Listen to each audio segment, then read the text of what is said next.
అంటే అదే బాబుకి పేరు పెడదామని వచ్చాము. ఇక్కడే తిరుమలలో బాబుకి ఫస్ట్ టైం పేరు పెడదామని చెప్పి తీసుకొచ్చాము. దర్శనం చాలా బాగా జరిగింది. Thank you. మూవీస్ అవుతున్నాయి అన్న. కే ర్యాంప్ అవుతుంది, చెన్నై లవ్ స్టోరీ అవుతుంది. ఈ మంత్ సెకండ్ వీక్లో ఇంకొక సినిమా ఓపెనింగ్ ఉంది.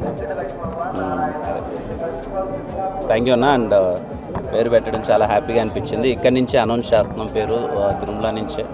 పేరు హను అబ్బవరం పెట్టాము. అంటే హనుమాన్ జయంతి రోజు పుట్టాడు. ఆంజనేయ స్వామి అంటే బాగా కొంచెం, అందుకని హను అని పెట్టాను. మీ అందరి ఆశీర్వాదం ఉండాలి. పేరు హను అబ్బవరం. Thank you.